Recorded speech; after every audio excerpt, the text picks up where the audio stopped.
Hello, everybody, and welcome to another episode of Presenting Our Presence.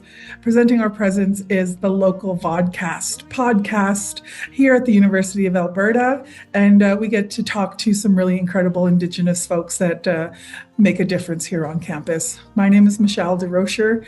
I'm from the Fishing Lake Métis Settlement, and at the university, I work in the president's office. I'm the executive operations coordinator, and I'll turn it over to my wonderful co-host for today, and we'll get things going. Florence. Thanks so much, Michelle, and hello, everybody. My name is Florence Glanfield. I'm honored to be the co-host of Presenting Our Presence. I identify as a citizen of the Métis Nation within Alberta, and I serve the University of Alberta as Vice Provost, Indigenous Programming and Research. We're so honored to have our guest here with us today, and we will turn it over to our amazing colleague to introduce themselves in whatever way that feels best for them on this beautiful day. Thank you, Grace, for joining us. Yeah, of course. So my name is Grace Cardinal-Gordon. I am a citizen of the Sucker Creek Cree Nation in Northern Alberta in Treaty 8 territory, and I am the IC and Pathways Program Coordinator in the College of Natural and Applied Sciences.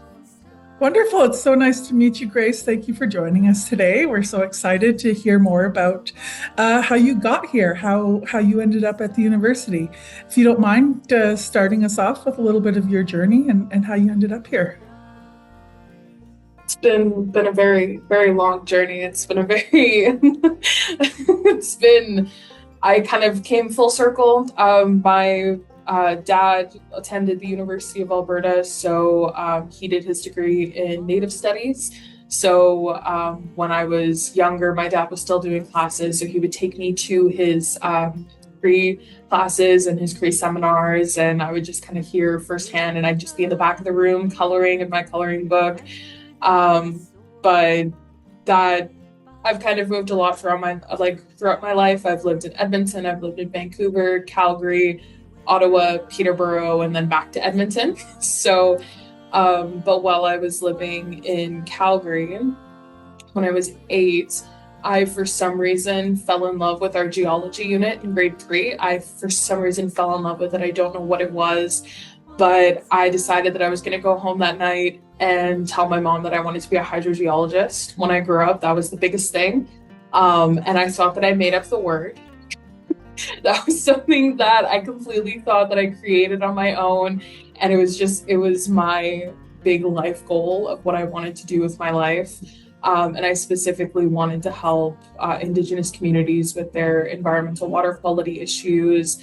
Specifically my own community, our water is infected with E. coli from Lesser Slave Lake. So I've been told my entire life, like, don't drink the water, don't drink it directly. If you're gonna go brush your teeth, make sure you get a cup of water from like our bottled water and everything. So that was just always kind of something that stuck in my head. And we were in grade 3, I think we were doing a school fundraiser for Ryan's Well. And it's a great cause. It was a great cause, and I was very excited about it. But I went home and I asked my mom, why are we raising money for other people to get safe drinking water? We don't have safe drinking water here in Canada. So my mom kind of helped me a little bit on my journey of kind of learning more of the scientific point of view, learning more about the geology point of view, and just tried to give me every opportunity she could. And I ended up just falling in love with sciences. For a short form, I guess, would be a good way. So did you pursue that career, Grace? Did you, as you grew up and on your journey, or like, now I'm curious. It was something that I wanted to do and that I still want to do. I just don't think that I want to do it from the scientific angle. Personally, as I've been kind of going through my own professional journey along with my personal journey, I found that I fall in love with policy. I've fallen in love with consultations, with sitting down with communities. Yes, it can be very, very difficult conversations. Yes, it can be something that is not always the appropriate situation, can always feel like you're kind of maybe under attack. But I think that those are the hard conversations that need to happen between all parties, to make sure that all parties are aware. But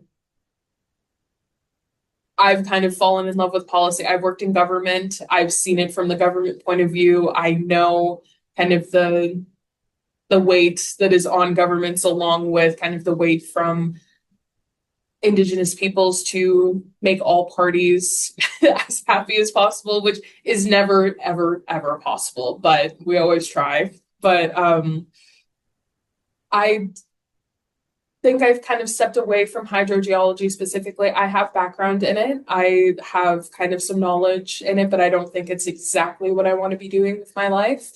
So I think that policy and legislation is kind of what I've started to fall in love with. So I'm hoping to go into law at some point. Well, that's so fascinating. At grade 3, you come up with this term, hydrogeology, right? Who knew that was a concept? And and so when did you start as the iSteam coordinator? And yeah, you I mentioned that. started October 1st of last year. So the 2025 cohort was the first time that I kind of have ever really been on the planning side of this type of program. I've participated in so many programs like this. I've always been on the intern side. I've always been the one attending all of the events, making sure that I'm expressing that if I have any concerns or issues, that I'm making sure that I'm expressing those. But in terms of the planning point of view, this is kind of my first experience hugely in terms of event planning. I've never really gone into event planning, but now that I have the experience, it is getting easier, which is a lot nicer. But no, when I was doing my bachelor's degree, I actually did end up applying for this program, and I almost did come back to the U of A for this program, but I ended up having another opportunity that was just kind of a little bit more up my alley, because I think that in my way of stepping away from sciences, I also kind of stepped away from my want to do research, at least scientifically. And I think the project that I was allocated when I did my interview process was heavily science-based, was very heavily lab-based, and that wasn't something that I kind of really wanted to do. So I stepped away for another opportunity to work in policy and parliamentary affairs. Well, that's so interesting. Sorry, Michelle, I'm just jumping in because now so you knew about iSteam before you started working with it because you had applied. And so, but you've also had you mentioned you've had lots of diverse experiences. So what are some of those experiences that you would like to share with our audience that, has helped to shape who Grace is becoming? Oh, I've had so many different experiences. My mom has kind of helped me really get as much knowledge as I can, really see if this is something that I wanted to do with my life. And I think that like I said, when I was 8, I wanted to be a hydrogeologist. And then when I was in grade 6, I had this huge fascination for astrology, space, the science behind it. What are the different surfaces and climates of certain that we know of the other planets within our solar system? So, and learning that at grade 6, kind of the basics, that kind of really sparked a lot of my interest. My mom ended up finding an opportunity at the U.S. Space and Rocket Center in Huntsville, Alabama. And I ended up being one in 3 Canadian participants of the program to be invited to go down to Huntsville, Alabama. The Alberta Women in Science Network at the University of Calgary also did kind of help me a little bit to kind of get me there and all that. So it was the first time that I was away from my parents for, I think, more than a night. Like I'd go for sleepovers with my friends, but with this camp, I was gone and separated from my parents for 6 days. And I was surrounded by I was surrounded by pilots who have flown spaceships. I was surrounded by astronauts. I was surrounded by all of these different scientists that study all of the different things within our solar system. Um, and that was probably one of the biggest highlights ever. When somebody asked me, what did you do with your summer? I don't think I stopped talking about it for about 2 years after that, because it was just such an exciting opportunity. But that camp was specifically based around robotics. So kind of looking at the Mars rover, those type of different things. And that was something that was really interesting for me because I absolutely loved robotics. I loved programming. I thought that I was going to go into computer science at one point because of how much I loved it. Um, but after that whole experience, I came back to Calgary, and I did the Alberta Women in Science Network. They invited me to talk about my experience to Indigenous high school students who were learning about different sciences. So me at the age of 10 is sitting and talking about my experience to all of these different high school students. And I had one student asked me very highly technical questions, and I froze. I thought that I was just there to talk about what I was doing, my experience, how fun it was. I got to go into a moonwalk simulator and show them photos and all this stuff. But him asking me all these highly technical questions, my mom saw me freeze and she jumped in and she was like, she's here to talk about her experience, not every single thing that she learned from a highly technical level. But after that, the Alberta Women in Science Network invited me back for about, I think I went back every year for about 6 years after that. And I got to learn about the basics of the medical field. They specifically pulled in geologists because that was something that I was interested in. So they pulled in geologists to help me learn about that. They brought in different elders from all over the place. So that was kind of a really good experience for me throughout the summer. And then at one point, my sister did join me. So my sister came to the camp with me every year. But throughout all of this, I'm kind of focusing every project I can on either space or an issue related to Indigenous communities. I'm always picking one or the other. It's usually environmental issues for Indigenous communities, but throughout all of that, my mom also helped me with different mentors. So I got to sit down and have conversations with scientists who went to Queen's University. And he was a high CEO at the time and all that stuff. So it really helped me in that sense. I was mentored by a CEO at Imperial for the environment branch. He really, really helped me kind of learn because he was a hydrogeologist, and I was a little upset that I didn't create the job, but that's okay. But he really got to help me kind of learn about different water treatments that are actively being used and possibly thinking about different ways that I can address the issues in my community. And there's so many different things. I went to different conferences. Navigate specifically was in Canmore. I wrote the entire proposal, and that was something that me and three of my other classmates and 2 teachers got to go to. And it was an entire conference all about water quality. I did that, I think, in grade 10. And I specifically went out of my way to take, I would say, an environmental science course, but it wasn't specific. It was kind of something that you could pick a passion and then you could spend the entire semester going in any way that you'd like. So there was one student who would be working on succulents and kind of how those work, and the differences between those and kind of other plants. But I specifically did an entire research project on my community and my water quality, along with doing a comparison of a community that is closer to a city compared to mine, because mine's more rural, but looking at one that is closer to more of an urban setting, such as Sutena.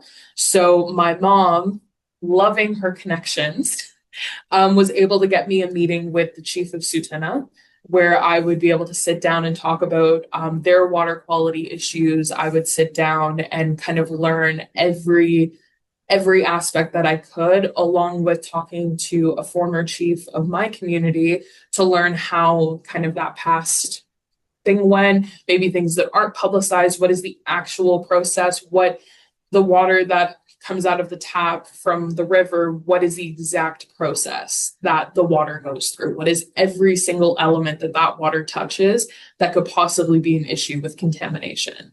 So that was kind of something that I did focus on in grade 10. And then when I was doing my BA, I did it in Indigenous environmental studies.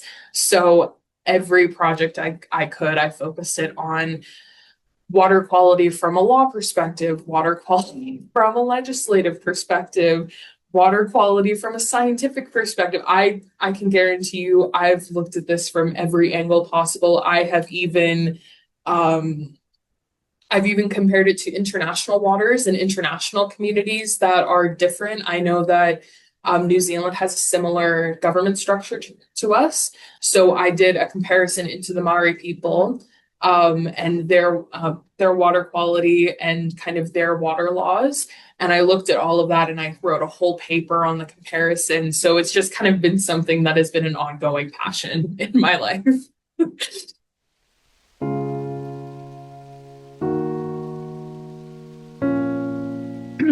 That's so incredible. You've had like so many different lives already. And I'm only 23. I know. I love that. I love that so much. And I think it's so wonderful too how much your mother encouraged every step that you took, even if it wasn't continuously on the same. I mean, it all kind of wraps up together, like in the end. But Yeah. like to go from geology to robotics to back to like into like kind of environmental studies and sciences, and then you said about the law and about policy, like it all kind of wraps up eventually.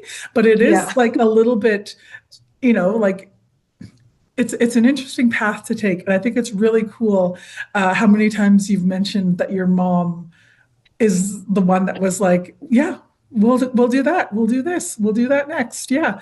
And I think that's so incredible to have that much support in embracing all your passions. Right? Yeah. Yeah, she did absolutely an amazing job in supporting me in every way that she possibly could. I have also seen that the difference between me and my sister is quite stark. We are, I wouldn't say opposites, but we are very, very different. And with my sister and me, I decided what I wanted to be in the field that I wanted to go into at 8 years old. My sister didn't decide until I think she was 17. I think she didn't really decide what she wanted to do until she was 17. So kind of growing up and having all of the support with my mom, every time my sister expressed a passion, it was something that my mom just jumped on board and said, Kate, we're going to do this. You want to dance? We'll put you in classes. You want to do gymnastics? We'll put you in classes. And she's now decided that she wants to do the complete opposite of what I would like to do. And she wants to go into the RCMP. So that's something that is a huge difference just between the two of us. But the support in terms of both of those differences has been amazing. Yeah, that's the incredible part, right? Because like there's a lot of times in a lot of people's lives where they don't have that, right? They maybe they have a parent who doesn't quite understand where you want to go and what you want to be, or they're a little bit more hands off. Like there's plenty of families where the parents are more hands off than what your mom has been your whole life, which I think it's such a blessing, I think, to have somebody so in your corner no matter what you're doing. And I was just thinking, like as you were describing the things you've been into, that I'm doing what iSteam stands for. And I'm like, okay, so she's checking off all the letters in iSteam. So you ended up in the right place, I think. Well, it's really funny because I'm like, especially being in CNAS, there are so many different areas that kind of so many people address within the office. And I have sat down and worked because we've currently adjudicated our projects. We're starting to prepare for our student applications and everything. And I'm sitting down and I have to go through and do all of the project descriptions. So I have to break down all of the professors' applications to then put those into descriptions for the students to access. And going through and reading all of these different project descriptions we have some from AILS, we have from science, biological sciences, renewable resources, human ecology, sociology, women and gender studies. Like we have such a huge diversity in the projects that just my experience of going in, like having a BA, so being in the arts, then going into a lot of the different areas of STEAM, having a very strong, like basic understanding of chemistry. Then I also have a basic understanding of physics. And then I'm going through and I have an engineer in my family. So that's something that I'm also like starting to understand. And going through and reading, I'm realizing that my experience is really coming in handy because I'm able to understand these projects. I'm able to have a basic understanding of what these professors are doing and the opportunities that are available for our students. So my experience is very useful right now. And Grace, what is your role in terms of interacting with the youth that apply for the iSTEAM internships? What is, are you able to engage with them as well? And I know it's only been 1 year, but tell us a little bit about that and how you work as the coordinator in relation to the applicants and the interns. Yeah, of course. So when the students apply, if they have any questions about their application, if they have any questions about the project descriptions, that's when I can, if they email us, that's when I can jump in with the email. If they direct message us on social medias, that's something that I'll also be jumping in. So I'm there kind of from the beginning of their experience with iSTEAM Pathways, even if they are not a successful applicant, then it is something that they still do kind of receive that support in hopes that they will apply again, hoping that they will get an internship the second time. But in terms of our interns, it's something that I'm constantly reaching out to them. I'm the one that's sending them all of their reminders in terms of the professional development to make sure that they are aware of what's going on. If they come to me during a in-person professional development, then if they have any concerns, if they have issues, if they just need someone to talk to, that's something that I'm there for them.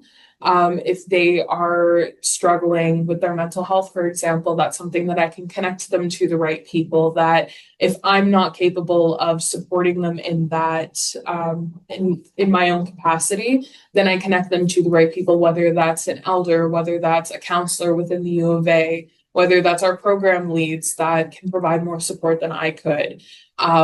Then I'm hopefully, I try to provide as much support as possible. I go out of my way to remember all of their names, hopefully remember where all of them are from. And I also know exactly which supervisors they're working with. So I go out of my way to memorize all of this information. So that way they don't feel like they have to constantly reintroduce themselves to me. Because I know that can be a little bit annoying at times. And I was just thinking as you were talking, Grace, there may be audience members who are not fully aware of what iSTEAM is. And I'm wondering if you could just provide a short overview so that the audience is kind of aware of the structure of the program. Thank you. Yeah, or of the opportunity, because it's really like an opportunity for Indigenous youth, undergraduate students. Thank you. Yeah, of course. I can give my quick little elevator pitch and everything. So the iSTEAM Pathways program is for Indigenous undergraduate students at any institution, at any accredited post-secondary institution in Canada. They can apply for specific research projects.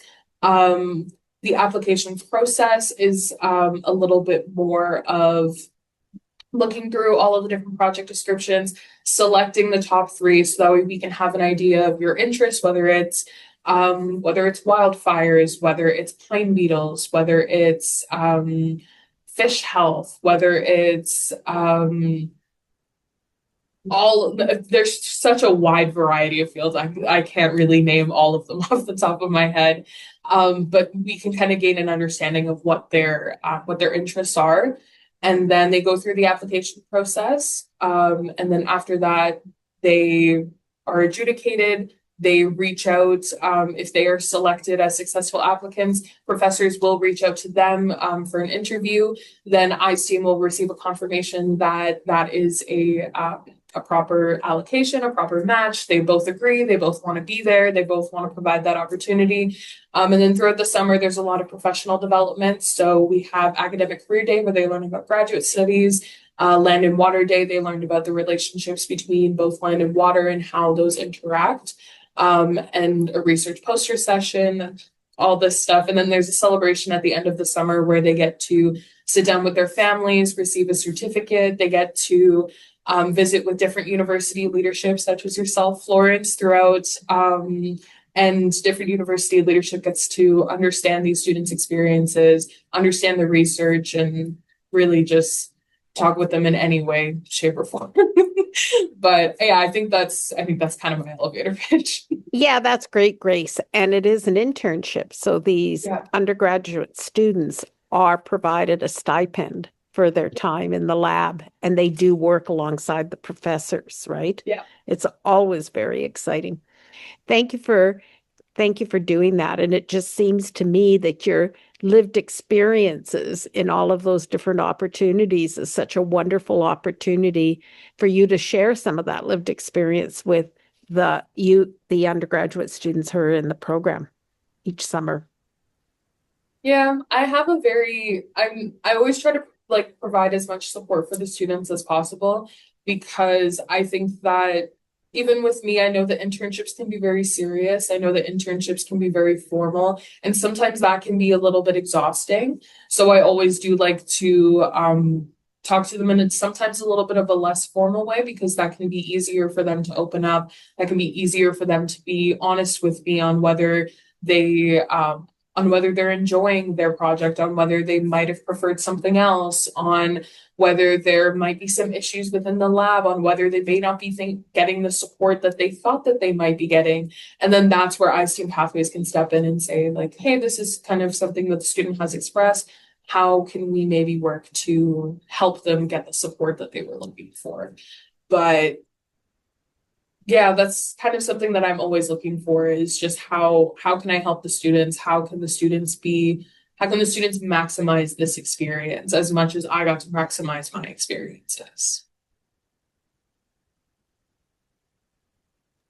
Yeah, that's a really wonderful way to go about doing it, right? Is knowing how things worked out for you and what was made things successful for you, so you can help others be successful. I think that's a great way to go about it.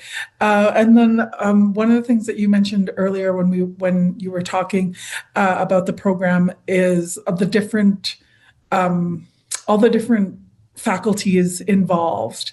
And then I was just wondering, is there anything that you see more of than others? And do you know, or do you have any ideas about where the students are coming from as well? Like, is there a higher faculty level from other? Yeah. So we do see, I think from the beginning, we've always had some consistent biological sciences professors. Those ones are very consistent. We've had some professors that have been applying every year for the last 3 to 4 years. So it's something that is just very repetitive. We also get quite a few from AILS. Those projects are very popular.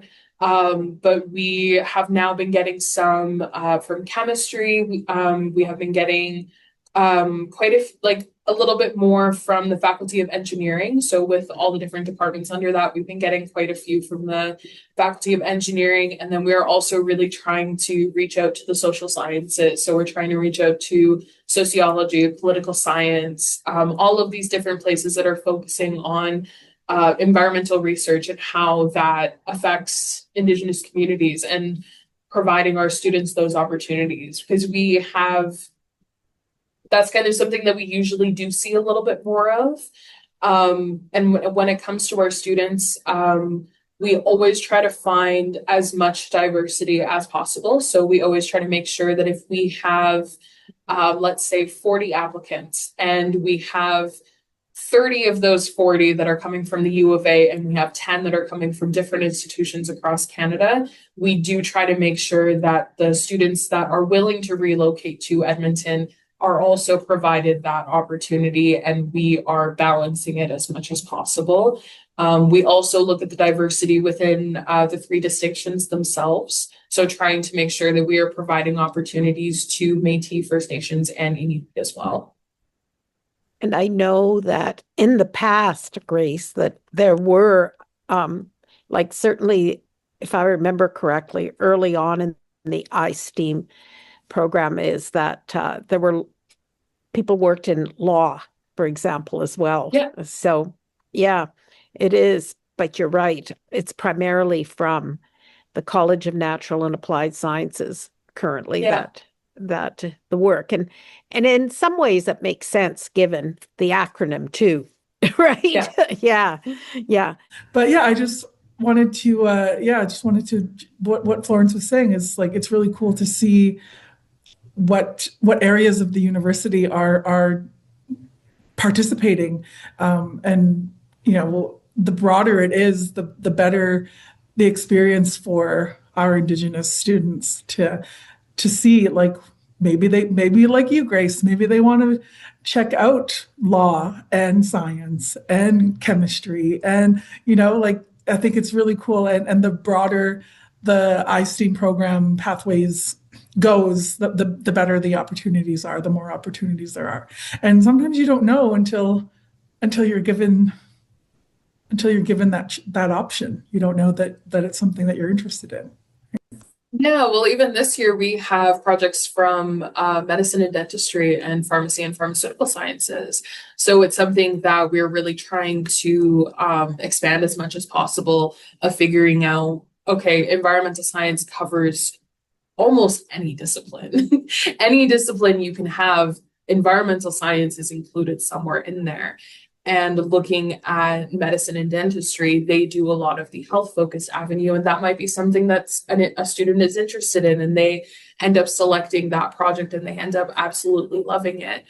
I've been looking into the Faculty of Law to see who is actively doing research. I've been looking into sociology, political science. I even went into the departments under the Faculty of Arts looking at possibly theatrical arts. Maybe there's something going on there. I remember that when I was in university, there was a play, I wouldn't say a play, but there was a